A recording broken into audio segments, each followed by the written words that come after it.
And welcome back, everybody, to True Bayou Sports Media Primetime. It is a great time to be a Saints fan, as the first opportunity to see Kellen Moore as your head coach on the sidelines has presented itself. Preseason week 2 is here.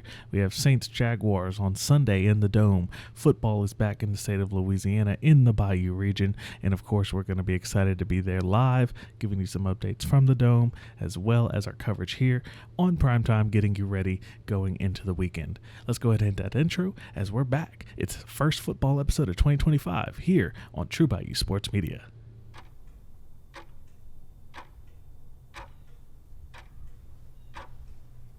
It is prime time on the True Bayou Sports Media Network. My name is Donald. I'm your host this and every week as we get you ready for another week of coverage of Bayou region sports. If it's the New Orleans Saints, the LSU Tigers, New Orleans Pelicans, or your favorite team from across the region, from the Bayou City to the whole boot and through the Mississippi Sound, we get you ready for what's going down on the True Bayou Sports Media Network.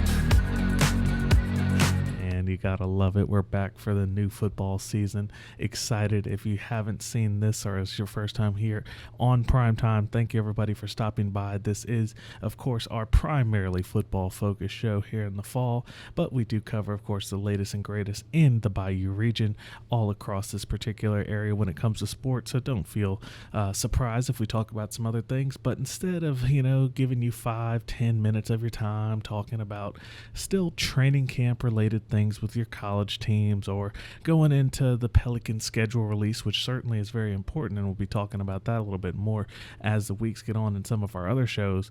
I wanted to keep this first football episode of Primetime here talking about the most important thing coming up, and that is week 2 preseason football, Saints Jaguars in the Dome, as this gets us ready for the transition from the Sean Payton legacy to Kellen Moore's full influence on the fans, how the game day operates. Of course, it is a good time to be a Saints fan. I truly believe that, of course, it's going to be a little bit of a transitionary period going from what you had to what you have now. I think it's going to be exciting still for you all. So let's go ahead and start talking about some of the major points that went on this week. And I think it's important to take all this into account. So first and foremost, you have the unfortunate injuries that did happen in week 1 in the California side of your preseason experience. So you lose Will Clapp for the season. You lose Bub Means for the season. You also lose Mason P-Line for the season. And you now have Trevor Penning in a turf toe situation where he is very unlikely, although still possible, to be ready for week 1 of the regular season. So your offensive line depth has been gutted. You're now having to make serious considerations about what you're going to do as far as backup receivers go, as one less potential wide receiver type is now off the board, because we have to remember Bub Means was brought in, drafted to be a sort of counter to Chris Olave, a counter to Rashid Shaheed. And now without his presence, you have to make serious consideration on how you're going to balance that wide receiver core so that way it still functions the entire purpose of your offense. And beyond that, Alontae Taylor is going to be questionable, most likely not playing on Sunday, so he will be missing in the secondary. How does that, again, impact our new rookies, our new players, as you continue to see the secondary having to grow up very quickly? Of course, I do not feel it was the secondary that kind of let you down when it came to that first preseason game. We're not going to really talk about too much about what happened as far as the Chargers game. It was pretty straightforward. We covered it live. Of course, if you do want live coverage of some Saints games, as we do have it available here on True Bayou Sports Media, do not forget, hit our social media accounts up. That's where we give you some of our latest and most in real-time reactions.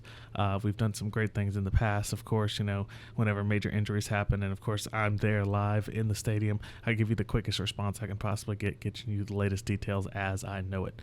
But aside from that, let's go and talk about some of the transactions that happened for your Saints this week, how they're responding to these injuries, and what we should be expecting when it comes to Sunday. So you have waived Chris Tyree as a wide receiver. That happened on the 10th, which is going to be sort of a sign of things that come from, again, that first preseason game. You then, well, actually, not only did you waive him, but then you managed to place him on injury reserve on Monday, which, again, it ties into what came of the larger week. Beyond the injuries we've already talked about, you pick up a guard to sort of begin to fill that role that Will Clapp could have been playing as, a rotational lineman. You then see this week you pick up a defensive end in Jeremiah Martin, and you waive Hunter Deckers, your fourth quarterback. So it is now officially Rattler, Shuck, Haener. I'm not going to say that's the final order, but at least that seems what the coaching staff is still leaning towards. They're making their decision prior to the recording of this particular episode of Primetime as to who will be starting in the Week 2 matchup of the preseason, but we will give you that information on the social media channels. Do feel free to reach out there if you're looking for the latest on that. So that's your main transactions that have taken place now, and now it's time to really take a deeper dive into what's coming up. How will you respond to this Jaguars attack? You think about it here, you have a very dynamic team in the Jaguars who are almost a reflection of where you don't want this project to go. Not really to, just hate on the Jaguars for no good reason, but you've seen their Trevor Lawrence build around now getting into the later years of a potential rebuild session, if you would call it that, and there has not been a lot to show for it. And that is certainly a situation where you can watch and learn as, you're now adding more components in for the Jaguars, going up, getting Travis Hunter, your Heisman Trophy winner, trying to have him still attempt to play two ways if possible, although it seems as though based on depth chart information, it's likely that he won't be seeing very much defensive work this year, but he is definitely going to be incorporated in the wide receiver core. I would anticipate, pending no further injury, you'll get to see him in the dome. It'll be a great opportunity in that regard. Of course, other major players for the Jags, you have Brian Thomas Jr., your LSU product, getting to make a return to the state of Louisiana and play at least a preseason game in the Superdome, after his tenure at both Walker High and LSU. Good to see him getting to come into the state, get some run. You also have a couple other LSU players there. You have, led by Trevor Lawrence, new coach, a lot of things going on in Jacksonville. It's going to be a good test. It's going to be a good test for a team. But, again, getting back into where the team stands, going into this week. You take a look at things. You still have Chris Olave, Rashid Shaheed, who did not play in Week 1. I would anticipate it's a potential that you see Shaheed. Olave was injured for Week 1, and he's no longer seemingly listed as so. So it will be interesting to see what Kellen Moore chooses to do. Does he get action in Game 2? Now, oftentimes Game 2, much like how Game 3 was during the 4 preseason game format, you're going to see a lot more starter style play. You're going to see a lot more intentionality when it comes to how you're sort of play calling this game and what you want to see. Now, of course, with you being in a quarterback battle, it's not going to be necessarily, I just want to get my starters as ready as possible. It is giving most likely what will be Tyler Shuck. Major prediction there, but it doesn't surprise me. A chance to run with the ones, and then you're going to bring Rattler in for at least, I believe, the same amount of time that you let Shuck play in Game 1. Haener, maybe he picks up a whole quarter at the back end. It's a little too early to tell, but I would say at least you're going to probably be almost 50-50ing those reps between Shuck and Rattler in the first half of the game, maybe plus the third quarter, and then we'll see what happens after that. So you now have the new Saints offensive line. Let's run through this so that way we can kind of get a better understanding of where things will stand. And again, it's not perfect, so, it may rotate around. We saw a little bit of what it could look like during play, where you had, a chance to look at some of this in real time, but a week of practice. Of course, you joint practice with the Rams, so we'll see what that ended up netting you. But let's go ahead and look through this here. So still Kelvin Banks Jr. I think Kelvin Banks had a great game in preseason game 1. Excited to have him at left tackle. Now Trevor Penning is again out until at least the regular season, if not going a little bit into it. That brings you Dylan Randuns, who came in and he struggled. He struggled, to be frank with you. Had some penalties, definitely some missed assignments. Whenever Rattler was in the game, you saw some sacks that were given up that could have been preventable. He's definitely going to be in a redemption type of situation. You had Simpkins, who came in to back up at the time Will Clapp, who had just been signed recently. So, to see this guy come in, he had just started working as, just any center position work a week prior to that preseason game 1. He is now presumably going to be in this rotation in some capacity in the guard slot. We'll see how they use him, particularly maybe even backing up in the center role again to kind of have that as a rotational piece. We'll see how they use him. You do pick up a guard, as we talked about earlier, though. So I think the offensive line in the guard slot is going to be in much more of flux. You do have Eric McCoy, of course, at center. We assume that he would get some play here in this game. Cesar Ruiz and Talise Fuaga. So, the starters are pretty much solid. I mean, you have some other situations where, you're going to see some things, and it'll be interesting. It'll be interesting to see how that line shakes out. I think after game 2, we'll know a lot more, and I think game 3, assuming that Trevor Penning remains out that long, will be determining who's the starters for week 1. So I'm not going to put too much on a speculation. I want to see more. I want to see it live. I want to see the timing. Of course, I find it to be a little bit easier to watch non-skill position players in live action in a stadium. If you're ever trying to just look at the technical side of the game, try watching in a stadium versus on TV for, at least your major, programs, LSU, Saints, so forth and so on those non-skill players. It really opens your eyes a little bit more. And particularly also, I like to sit sort of higher in the stadium. Gives me the all 22 view. Really great for breaking down on the technical basis. Beyond that, Juwan Johnson is your main tight end right now. You are not going to see, according to reports, you're not going to see Foster Moreau or Taysom Hill anytime soon. So now you continue to rotate your tight end depth, see what you can find in these younger players.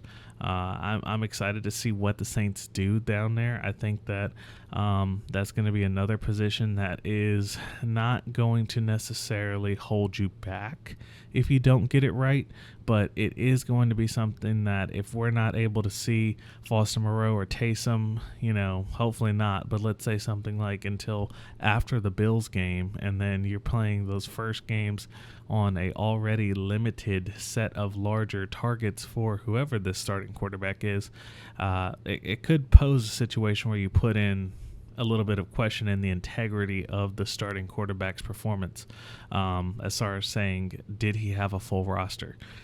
I hope that we see them back a little bit sooner than that.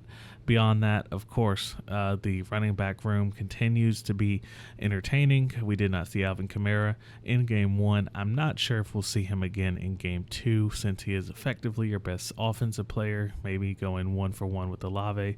We'll see if we see him in Game 2, hopefully. Beyond that, Kendre Miller got action both as a running back and as a returner. A little bit better day as a returner than he had as a running back, but still put in a lot of reps, so that was certainly good to see. Beyond that, Cam Akers, Clyde Edwards-Helaire, and the injured Devin Neal, who we won't see anytime soon. But I feel like Cam Akers, Clyde Edwards-Helaire, that's going to be sort of a mini battle to see who gets the roster spot. Beyond that, you of course have your challenges on defense. Honestly, to save you from going position by position, which I know I just did for offense, but I feel like that's where the injuries are making the most shifts. This team in general, just to speak to the matter of fact, needs to improve in a way that I believe you would say is cohesive, but it's not pure cohesiveness that's the issue. The defense, I find, particularly the first team and even the second team for some time, against Los Angeles, had a very strong performance. I did not have much issue with how the defense was playing, particularly prior to the pick six. I find that, the Saints were able to keep themselves in the game due to the way how the defense was holding.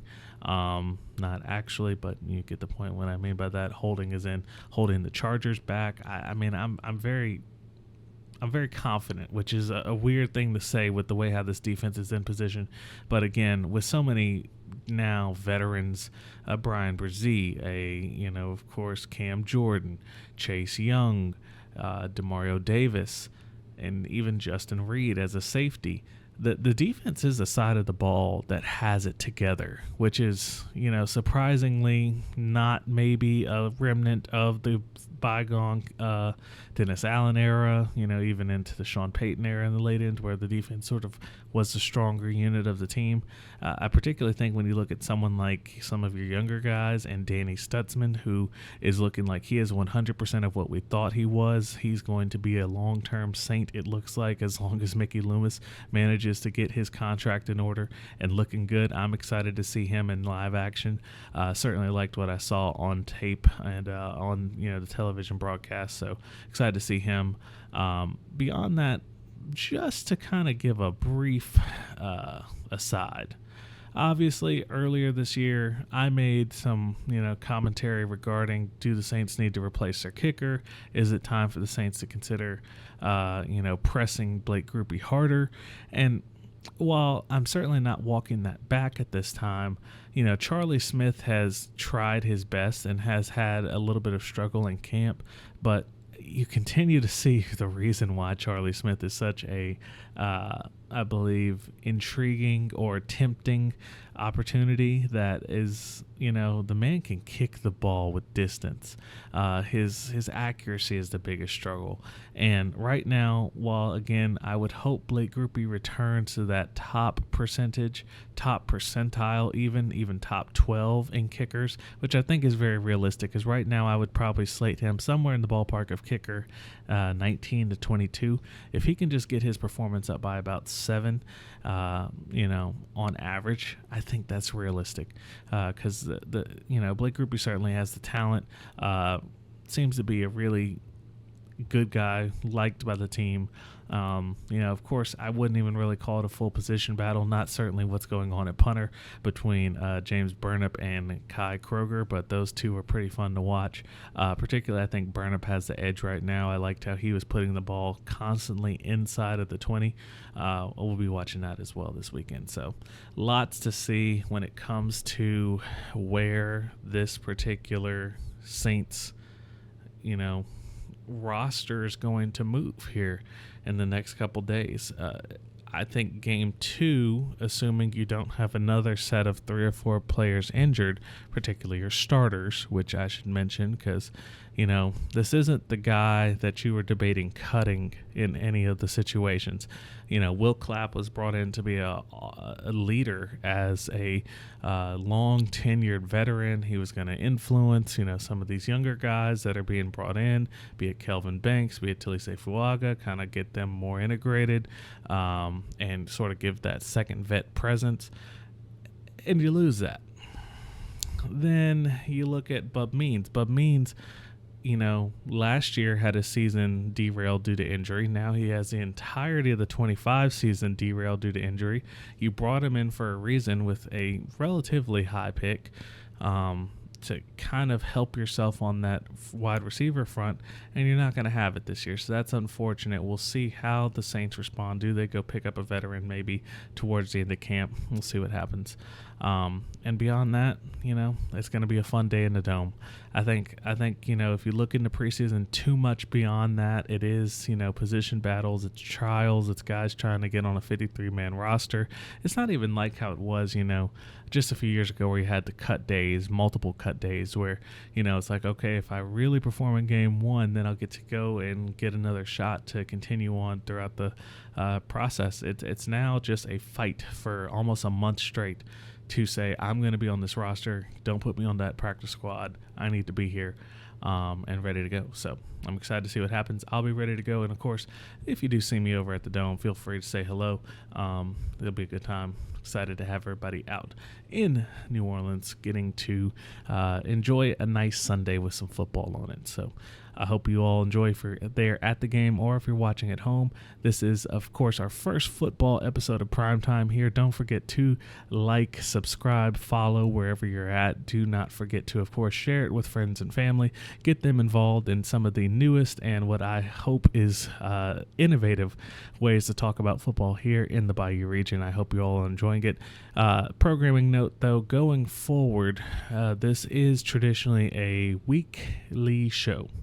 Weekly show covering football primarily in the fall.